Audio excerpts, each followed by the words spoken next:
There is something called as a genius in a human being. There is a competence here which is capable of what nature did over 1,000,000 years like that over the afternoon. If the necessary striving is there, you can make it into your conscious process. If you set up the necessary situation, success is an assured thing for that person.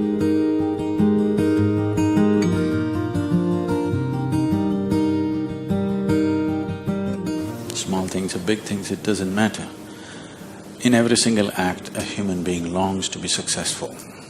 Life is an infinite number of doorways. If you're very diligent, you will open a few of them. If you're brilliant, you'll open many of them. But if you're truly vibrant, then they will open for you. The process of being successful becomes so complex for people that why they're working towards it is generally completely forgotten, and they will start evolving concepts of success, all kinds of concepts. What is being successful? I would like to… Can I tell you a joke? You're looking so serious.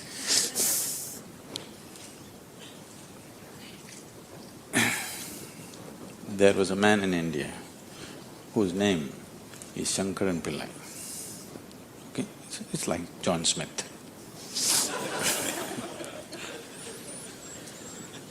His son came to United States.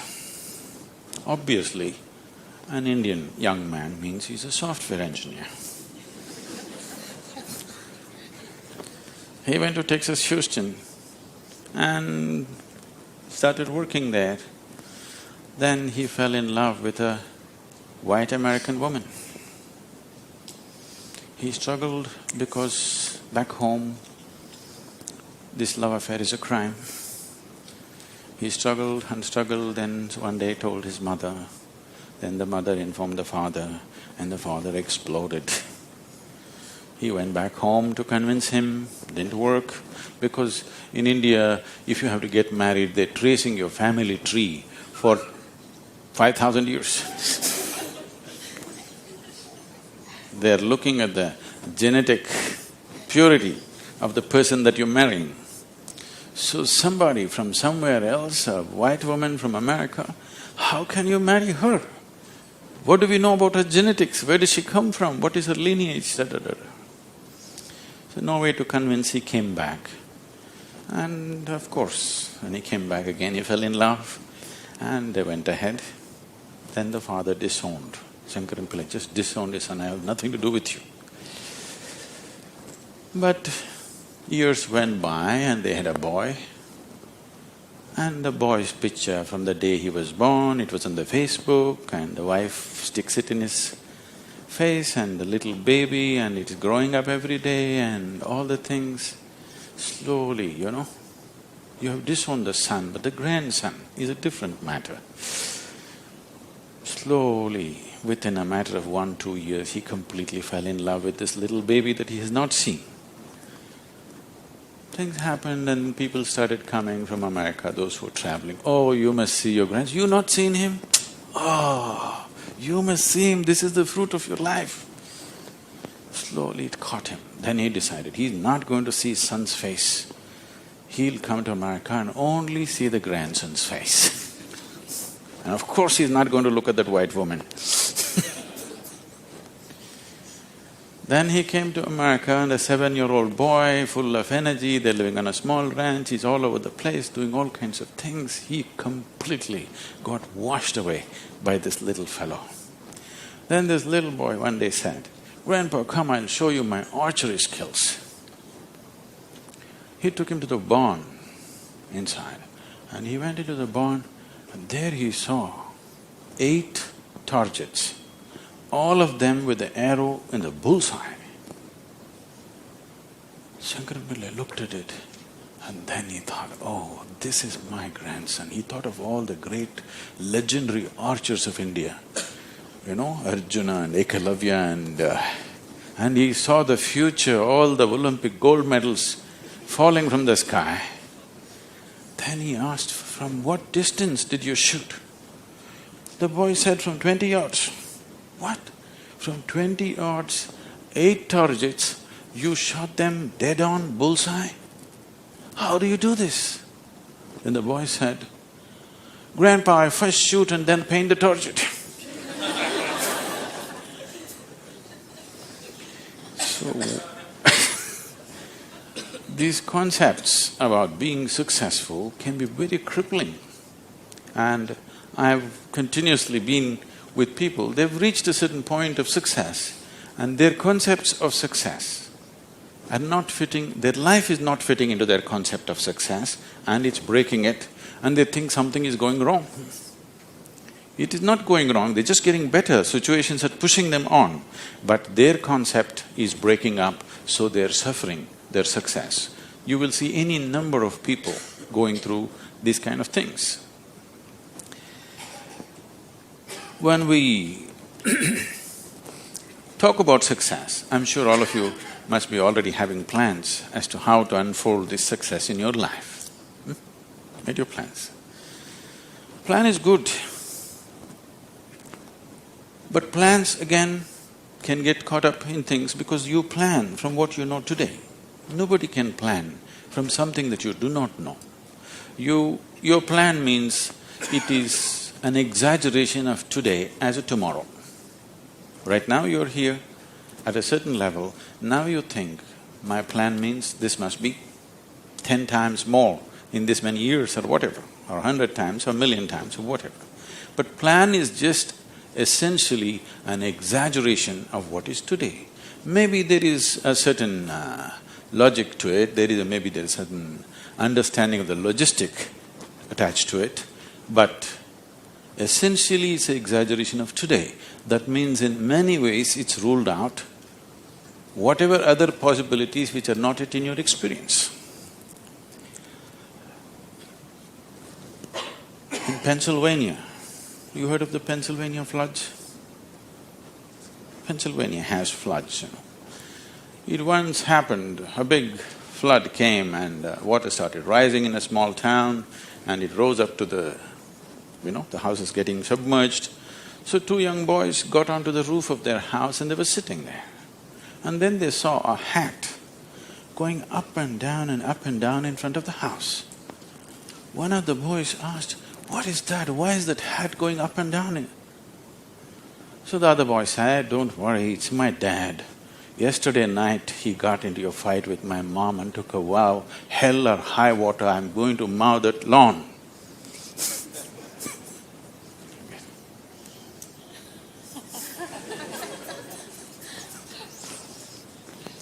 So, plans can be debilitating.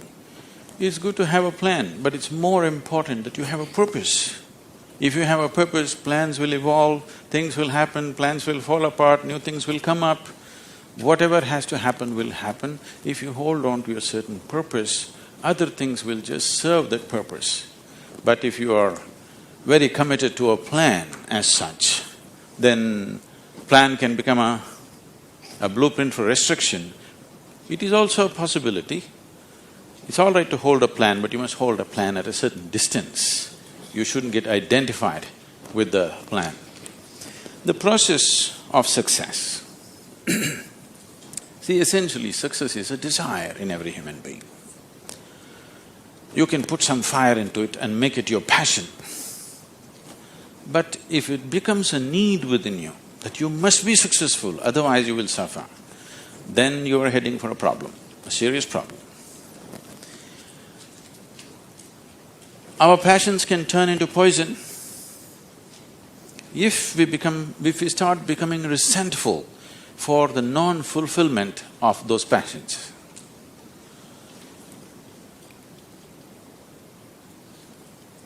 When I say turning into poison, today there is substantial medical and scientific evidence to show that if you become resentful, when you resent something, when you're angry with something, when you're frustrated with something, we can medically today check, we can do a little bit of blood work and show you're actually putting poison into your system. These are poisons that you drink and you hope somebody else will die.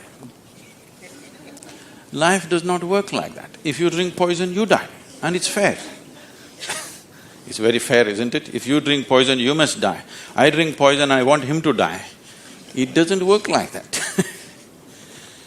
So these emotions always take away the fundamental ability. See, there is something called as a genius in a human being. Every human being has it, every human being touches it at some moment of life. But the question is, how often do you touch it? That's a question. You sparked once in your lifetime. That's not good enough. You must be sparking all the time, isn't it? What is genius? There are many ways to look at it. One simplest way to look at it is, when we say intelligence, we are always thinking logical thought. Now, logical thought will be meaningless probably in another 25 years, because your computer may be able to explore all the permutations and combinations of logical thought much quicker and better than you can do. So touching the genius means there's another dimension of intelligence within you. What do you have for breakfast? Chicken and salad. See, he ate a chicken. Over the afternoon, this chicken has transformed itself into a human being. If you ask Charles Darwin, how long does it take for a chicken to become a human being, he would talk in terms of millions of years. Here he is. Over the afternoon, he transforms a chicken into a human being. So there is an intelligence here, there is a competence here, which is capable of what nature did over 1,000,000 years like that over the afternoon. Only thing is, this is an unconscious state of intelligence.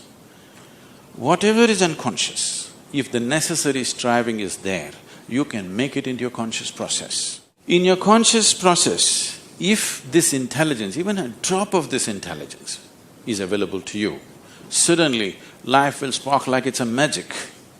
What everybody slogs for, you can just simply do it. Now when I say intelligence, always people will think this. If you say intelligence and ask them to show in sign language, they'll also always say this, isn't it? They'll not say this or this or this or this. But one cell in your body is doing more activity than your brain could ever do. One molecule of DNA is doing so many millions of functions in a minute that you can never ever figure it out. Yes or no? So in yoga, in the yogic systems, in the yogic sciences, we never look at anything as mind. There's no such thing as mind. There is a physical body and there is a mental body. So you learn to think through your body. You know, it's a short session, it's not an area that we should enter right now, but I have to tell you this. There are many things personally that I do at the same time. Now people come and tell me, just now I'm entering the session, somebody comes and tells me, Sadhguru, these building plans have to happen, because we do everything ourselves. Now by the time I get out, I'll have the building plan ready as I'm speaking here, because 12 to 14 channels actively keep going on in my head. It is not just in the head, you learn to think through your body. Learning to think through your body will never give you a headache, that's the best part of it. Now, all these responsibilities and 1,000 things happening at the same time, won't you get stressed? There is no such thing, because you use a deeper dimension of yourself and everybody is capable of this and everybody has it. You may not have the same level of intellect as somebody else has. That is always subject to person. But all of you eat, if you eat a carrot, you can digest it. That means you have another dimension of intelligence. Yes? If you set up the necessary situation that everything that's there within the system is available for you, success is an assured thing for that person.